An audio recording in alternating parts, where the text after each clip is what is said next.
صدر مملکت عارف الوی نے پنجاب اور کے پی میں انتخابات کی تاریخ کا اعلان کر دیا۔ الیکشن کمیشن کو الیکشن شیڈول جاری کرنے کی ہدایت بھی کر دی۔ کہا صوبائی گورنر اور الیکشن کمیشن آئینی ذمہ داری پوری نہیں کر رہے، جبکہ سابق اٹارنی جنرل عرفان قادر نے صدر مملکت کے اقدام کو آئین سے متصادم قرار دے دیا۔ کہا صدر نے یہ اقدام ایک سیاسی جماعت کے سربراہ کے کہنے پر لیا۔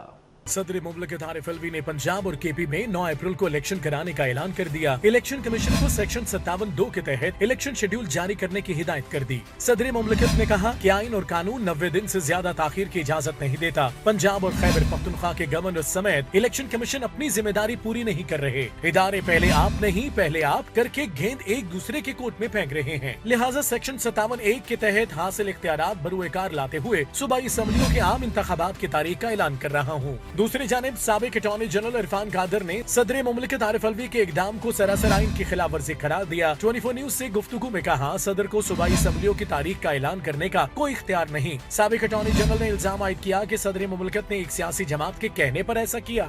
صدر کو تو یہ بھی نہیں پتا تھا کہ کون سی چیز کس وقت ہم نے کرنی ہے، اس کے لیے بھی باقاعدہ ایک فائل موو کی جاتی ہے۔ الیکشن کا شور ڈالا کہ ہمیں جلدی الیکشن کرانے ہیں، اور صدر صاحب نے اسی سیاسی بیانیے کی تائید میں، جو کہ صدر کو نہیں کرنا چاہیے تھا، صدر بالکل نیوٹرل رہنا چاہیے، اور کیف انہوں نے ایک سیاسی پوائنٹ سکورنگ کرنے کی کوشش کی ہے اس پارٹی کی طرف سے۔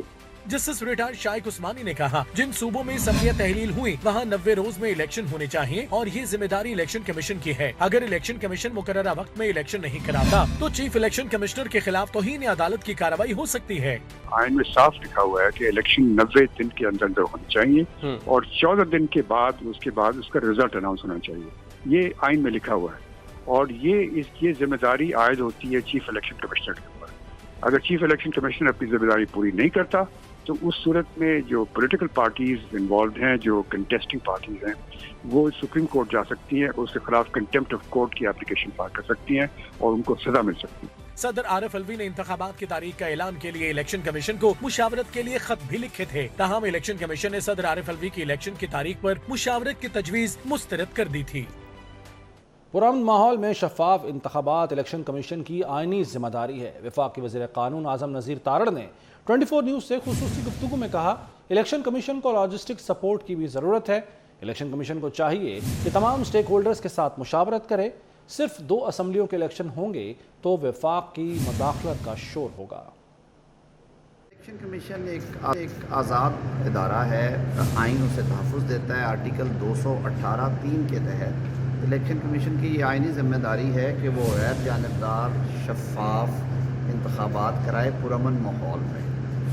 اس کے لیے ظاہر ہے کچھ چیزوں کی ضرورت ہے، لاجسٹکلی کہ امن و امان کی صورتحال ٹھیک ہو۔ انہوں نے 2 اسمبلیاں تو تحلیل کر دی، لیکن آرٹیکل 224 کے تحت جو 18ویں ترمیم کے بعد نگران سیٹ اپ کے نظام کو بالکل شفاف کر دیا گیا، اس کی نفی ہو جائے گی۔ مرکز میں سیاسی حکومت ہے، صوبوں میں سیاست نگران بیٹھے ہوئے ہیں۔ اب جب 2 صوبوں میں انتخابات ہوں گے تو یہ شور مچے گا کہ جی مرکز اس میں انٹرفیئر کر رہا ہے۔ کل آنکھ کو جب 2 صوبوں میں سیاسی حکومتیں ہوں گی تو مرکز میں نگران ہوگا۔ میں یہ سمجھتا ہوں کہ الیکشن کمیشن کے یہ جو پوائنٹس ہیں 3-4 جن پہ وہ ڈیلیبریٹ کر رہا ہے اسٹیک ہولڈر سے، یہ بالکل ٹھیک ہے۔ الیکشن کمیشن کو بھی چاہیے کہ وہ سارے اسٹیک ہولڈرز کو بلائیں۔ صدر مملکت عارف الوی کے حکم کی کوئی وقت نہیں۔ وزیر اعظم کی ہدایت کے بغیر صدر کے حکم کی کوئی حیثیت نہیں۔ وزیر داخلہ رانا ثناء اللہ کی 24 نیوز سے گفتگو۔ کہا جیل بھرو تحریک تب ہوگی جب عمران خان خود گرفتاری دے گا، تحریک انصاف کے کارکنوں کو گرفتار نہیں کیا جائے گا۔ جیل بھرو تحریک جو ہے وہ خود گرفتاری دے گا تو جیل بھریں گے، ورنہ جن کارکنوں کو بہکا کے گمراہ کر کے وہ بھیجے گا ان کو ہم انیسٹی کریں گے۔ بطور عارف الوی بات کی، وہ جو ہے وہ یعنی خود کو عمران خان کا جھیلا، وہ جس طرح سے اس نے ایک مرتبہ وہ کراچی میں قیام کر رہا تھا، ایک دفعہ وہ پی ٹی پی پہ حملہ کروا رہا تھا، تو وہ اپنی اس اوقات اور اس حسینے سے اوپر اٹھا ہی نہیں۔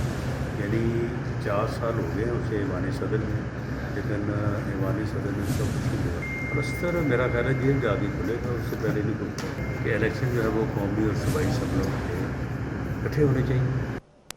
عارف الوی نے خود کو بادشاہ سلامت سمجھ کر الیکشن کی تاریخ دی۔